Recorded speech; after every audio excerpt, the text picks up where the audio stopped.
Before we watch this clip, pay close attention. Piers Morgan keeps saying Palestinians want to kill Jews, but listen carefully to what the Palestinian guest actually says. Then we'll break it down together. That is actually what genocide is. When you want to kill as many Jews as you can kill. That's the problem, Piers. Yeah, but that is genocide. No, that is the problem. You always say that they want to kill the Jews. They Piers, do. That is dangerous. You and I know that. But they do. Our problem is not against don't make the Jews. they don't make any secret of it. No. Our problem is not with the Jews. And even Hamas' problem is not with the Jews. It is with the Israelis. Why do they kill so many Jews then? They did not kill Jews. They killed Israelis. And I don't justify killing of Israel. It's not that I want them to kill Israelis. What religion do you suspect most of the Israelis were? It doesn't matter. It does matter. No, it makes a huge difference. They were not attacked because they were Jews. They were attacked because they were Israelis. It's a huge difference. Well, how many of the people who were killed were not Jewish? It doesn't matter. But would you like? Of course, it matters. No, it matters. Let me ask you a question. So many Palestinians were killed. Thousands of Palestinians were killed. Would you call Israel killed the Muslims in Gaza? You would say the Palestinians. And the Israelis were Israelis. They were not there as Jews. They were there as Israelis. And that is dangerous, Piers. It's not a religious war. This is a war between colonization and colonized, occupiers and occupied. People who have been living under blockade, under siege, under occupation for the past 77 years. It's not with the Jews. We never had a problem with the Jews.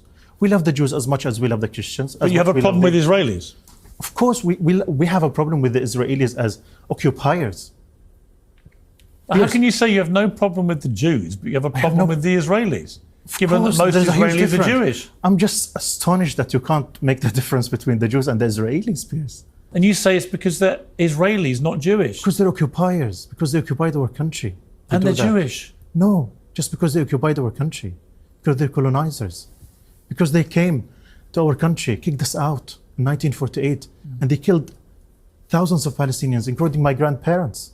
But you know why Israel was set up. It was set up after World War II, in which Jewish people were the victims of an appalling Holocaust by Hitler and the Nazis, where 6 million of them were exterminated purely because of their ethnicity and being Jewish. That's correct. So the Jewish people were given the state of Israel. My country.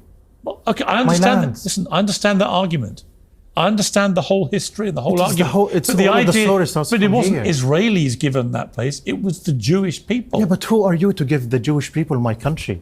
I'm not giving it to them. I'm not talking about you personally. Yeah. I'm talking about those who send the Zionists to come and kill our families and take our lands. We have a problem with the occupiers, Piers. We don't have a problem with the Jews. Okay, so what did he actually say? He clearly says they have no problem with Jews as Jews. Their problem is with occupiers who happen to be Jewish in this case. Piers tries to make it about hating Jews, but the guest says it's about fighting what they see as colonization and occupation. Now, I'm not saying there aren't Palestinians who want to kill Jews simply because they're Jews. That's a separate discussion. But in this specific argument, Piers was misrepresenting what this guest said. If you want to criticize Palestinians for targeting civilians or for supporting violence, that's a valid discussion. But if you're going to argue, at least address the actual point. They say they're targeting occupiers, not Jews, because of their religion. So whether you agree with him or not, we should at least be honest about what he's claiming.